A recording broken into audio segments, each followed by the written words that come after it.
Lords of War, Elves vs. Lizardmen, Volume 1. Written by Martin Vaux, read by Tom Barratt.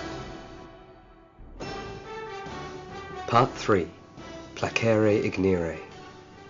Laerto Elfheim was riding like he had never ridden before. Beneath the infamous elf cavalryman, his horse, Gustavus, ploughed through the lashing rain, the animal's legs pulsing and pounding the sodden earth, huge jets of steam shooting out of its nostrils in angry, strident bursts. "Something about this storm isn't right," came a voice from behind Laerto, through the howl of the wind and clattering hooves. "Are you listening, Laerto? There's something wrong." "Just ride, Vander," shouted Laerto. "Whatever it is, let's hope we outrun it." There were just 3 of them riding together now, Laerto, Vander, and Iberis.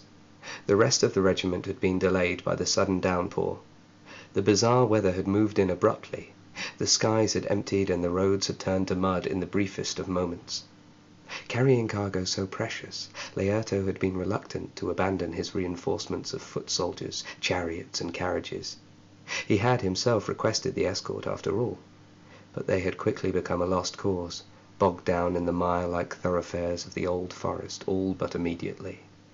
As the so-called rider of the wind, Laerto had made the decision to continue the mission rather than turn back to Westwatch. Of those soldiers who had left Hrothgar with him, only Vanderthale and Iberis Alpinia, his oldest friends and 2 of the finest riders in all of Nuville, could hope to keep a pace with Gustavus. It had seemed only sensible that if he were to ride to the capital, it ought to be they who joined the mission, and in the midst of the storm in which he was caught, he was thankful beyond words for their company. As the 3 had ridden off and the day had worn on, the horses had begun to flag, but despite passing through hamlets and via a number of inviting-looking inns, the trio had opted to push on. As night had fallen, the storm had continued, dogging their progress and offering no signs of stopping. Now, as the tired horses strained and slowed, and without the stars overhead to guide them, Laerto felt like they were riding not only blind but cold, and very much alone. Up ahead he could see the flickering light of the torch, held aloft by Iberis, who was checking the path beyond. So long as they didn't have to stop, Laerto thought, they should reach the capital by morning. As the horses thundered through the mud, the riders were thinking each a variation on the same theme. They knew their cargo was unimaginably precious, representing a great hope for the 7 elven kingdoms. They also knew that there was no safe way to carry such an item, and that although almost every creature in the skies, seas, or walking earth wanted it, they were the best qualified for this mission. The sooner they got back, the better. At the back of each of their minds, however, they all knew that if it were up to them, their accursed cargo would have been destroyed long ago, should such a thing be possible. Up ahead, Iberis slowed his pace, turning his steed and riding back to Laerto and Vander. As he did, they too slowed their mounts. Iberis fell in behind Laerto, and the compatriots came together in tight formation. "Vander, you're up," bellowed Iberis, patting the neck of his now tired horse with his free hand. "Lucky me," came the grumbled reply. Vander let go of his horse's reins and clapped his gloved hands, signalling for Iberis to toss him the torch. Iberis complied, throwing the blazing beacon which guttered and spat as it sailed through the downpour. Vander caught the torch confidently with one hand, gathering his reins with the other, and kicked. His steed whinnied, understanding what was being asked of it, and despite the beast's exhaustion, the 2 rode off up ahead. After a while longer, it was Iberis's voice which sounded out through the gale. "Do you want me to carry it?" he shouted, streams of water pouring down his face and running in rivulets through his beard. "No," Laerto replied, equally sodden. "It's my burden to deliver. Let's just get there as quickly as possible, then it will be somebody else's problem." "Bloody dragons," grunted Iberis. Laerto grinned, flashing his white teeth in the darkness, and Iberis dropped further back to take up a rearguard position. With the sound of the rainfall and the rhythm of hooves thudding wet earth, there was little to distract the compatriots from their thoughts. Laerto, for his part, tried not to focus on the load he was carrying, which rested before him on the pommel of his saddle. Feeling its shape, wrapped as it was in his now heavy, soaked-through cloak, he wondered if there even was a means of destroying such a thing. In everything he had ever read about dragons, never once had he seen reference to the successful destruction of a dragon egg. In spite of this, carrying one of the last 3 dragon eggs in all the world as he now was, he still somehow felt like he ought to be gentle with it. There was a possibility, he imagined, as indistinct and unbelievable, that there was life within its long petrified shell. After all, why else would the King's Mount demand that it be escorted to the capital? Moreover, why did the ancient dragon want it now, after it had been safely hidden away in the halls of Hrothgar, gathering dust for over a millennium? From up ahead, Leoto heard Vander's voice ring out. What he was shouting was indistinguishable in the downpour, but it didn't sound good. The route before them was turning to the right, and before Leoto realized it, Vander had passed the corner and was obscured from view. Leoto pulled back on Gustavus's reins, and the faithful animal slowed, clearly grateful for a moment's rest. "Vander!" shouted Leoto. "Vander!" There was no reply. Iberus, who had now caught up with his commander, slowed his progress too, and came to a standing stop. Both elves strained their ears to listen, but all they could hear was the relentless splattering of rain in innumerable puddles of mud, a sound which was muffled further by the endless hiss of the wind in the trees. "I'll ride up and check," said Iberus calmly. "He's probably just pushed on." Leoto shook his head. "He shouted something. I didn't hear it, but—" The rider of the wind wrestled with Gustavus's reins and straightened up in his saddle. "We'll go together." Iberus pulled one of his swords from the sheaths on his back and nodded. "As one," he said. Slowly the 2 riders guided their horses up the road, trying their utmost to remain quiet. As the road began to turn, their eyes struggled to see anything in the gloom. The rain was too thick. The darkness was too hungry. "Can you hear anything?" Leoto asked. "Nothing," replied Iberus, "but look." In the middle of the road, drowned in a deep puddle, the now extinguished torch stood head down, buried in the sodden earth. "That's not a good sign," muttered Iberus. Leoto stopped Gustavus's progress and drew, from the pack on his back, a fresh torch, the head of which he touched gingerly. "Placere ignire," he said, and the new lantern burst into flame. "By the gods," said Iberus. As the guttering flame of the torch illuminated their surroundings, the jaws of both elves dropped open in shock. To say that the road ahead had been blocked was an understatement for the ages. The process must have taken hours.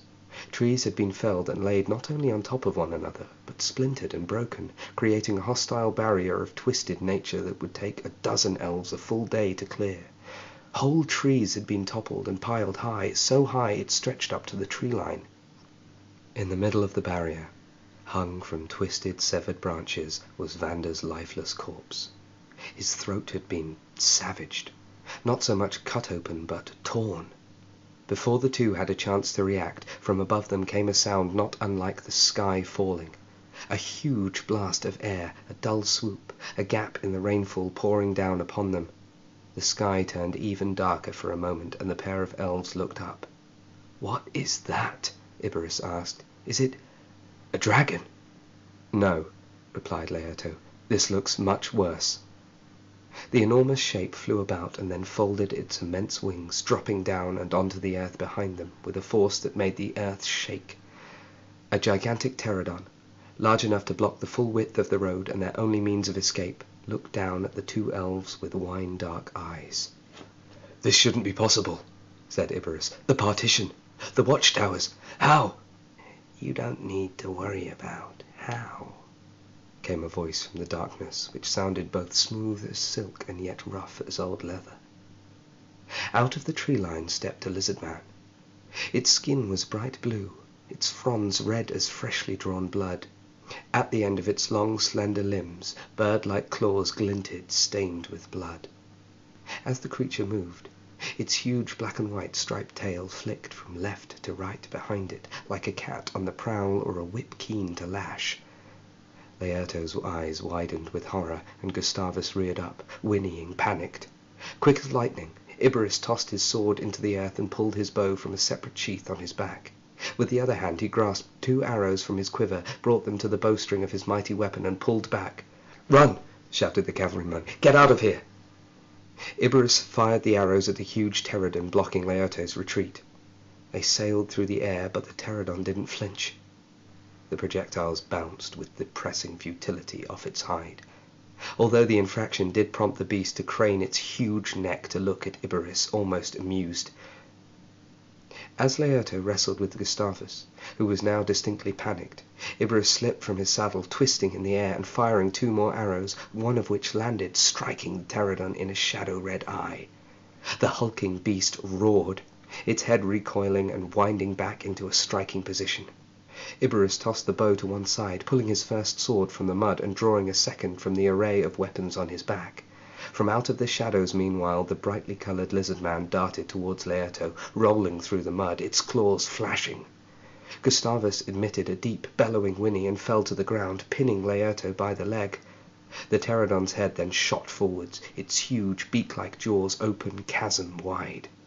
Its head snapped, rows of gnarled teeth catching Iberus's horse and crushing the life from it in an instant. As Laerto struggled to free himself from Gustavus's dying weight, the pterodon tipped its head up, tossing Iberus's horse into the air and catching it again. Iberus dashed forward, swiping wildly with his swords and striking the pterodon's neck in a series of vicious, dancing movements. The huge creature's blood began to spill out onto the quagmire-like road. "So you bleed!" Iberus roared, moving to attack one of the beast's wings. In response, the hulking creature tossed aside Iberus's now lifeless horse and took to the skies. Laerto strained, kicking against Gustavus's back, grasping tight to the dragon egg. "Come on!" he grunted. "Come on!" The brightly coloured lizardman moved closer, not speaking, but seeming to purr or rattle somehow, its long, forked tongue rasping excitedly. "Just surrender," it hissed. "Give in to us." The force of the air, driven down by the pterodon's vast wing beats, knocked Iberus backwards and onto one knee. He slithered through the mud, looking to Laerto and struggling to aid his friend. He then noticed, however, in the middle of the road, 3 more gruesome alien shapes. They had presumably been waiting behind the pterodon and were now revealed. Iberus struggled to his feet and stretched his arms out wide, twirling his 2 swords. "It's been a long day, boys," he said, smiling grimly. "How about you come to me?" The 3 lizardmen in the road ahead did not advance. Instead, each shifted its stance slightly. Out of the darkness, a triumvirate of sharpened barbs then came hurtling, each thudding home deep into Iberus's chest. The cavalryman fell again to his knees, slumping forwards. The twirling swords fell from his hands, and he too collapsed, lifeless, onto the road. Cruel laughter sounded out from his dispatchers, all of whom shuffled forward, their crossbows now trained on Laerto. The rider of the wind continued to struggle vainly, but the bright blue lizard-man brought one knee up and rested his leg on Gustavus's shuddering body. "Surrender," said the lizardman. "You are hopelessly outnumbered." From holes within the twisted wooden barricade and out of the woods came a series of muffled whoops, hollers, and screams. The cacophony was followed by the sound of tens of tiny feet splashing through puddles. The rain continued to pour, and the colossal pterodon landed once more. Laerto surveyed his surroundings and saw that he was encircled by a gaggle of tiny dinosaurs, some of which were now tearing at Iberus's lifeless corpse, some of which at Vander's. More, it seemed, were interested only in him, and they were moving in closer. The brightly coloured lizard-man leaned in close to Laerto, its tongue flicking in and out of its mouth. "You have lost this fight, elf," it said, reaching down with both hands and grasping Laerto's all-too-valuable cargo. The elven cavalry master tried to hold on to it, but with the rain and the exhaustion there was little he could do. It slid from his fingers, and as it did so, in spite of the pain and the horror of the last moments, Laerto felt strangely relieved. As the lizard-man tossed the dragon egg from one of its hands to the other, it screeched, presumably in a language which the other monstrous beasts understood. They responded by raising their heads, near as Laerto imagined they might to attention, and listened. "Compy dashes," shouted their leader. "Quill shots! Climb back onto King Clennock! We must flee before more of the warm bloods arrive." The gaggle of foes clambered and leapt onto the back of the huge flying dinosaur. That was a king, thought Laertes. The lizardmen have kings? Before the elf could ponder his misfortune further, the lizardman leader pounced, grasping him tight by the throat and pushing him deeper into the wet mud. The creature then spoke softly into Laertes' ear, the pungent smell of rotting meat seeping from the lizardman's mouth. "I will leave you here, elf," said the creature, "alive. For unlike you, we lizard folk are a merciful people. Your friends' deaths were regrettable, but they fought us, sought to kill us, when all we wanted was this, a treasure which is rightfully ours." The lizardman shifted its weight, bending down even closer, and as the raindrops splattered around them, the creature spoke with an ever more terrifying intensity. "Your civilization is built on death. Your laws are built on lies. You are betrayers, one and all. My name is Drokar Klantos of the clan Amphis. When your leaders question you about tonight, you tell them this. One of their number plots against them. Our passage to this place was made possible by elf kind, and the deaths of your allies are at their feet." Drokar Klantos released his grip, and it scampered over to the pterodon, clambering up one of its huge legs and onto its back. Laertes craned his head around to see that the huge creature was still bleeding heavily. It would not be able to fly for long. Once safely stowed on the monster's broad back, the small band of lizardmen took to the skies, the pterodon once again taking flight with ease and heading due south.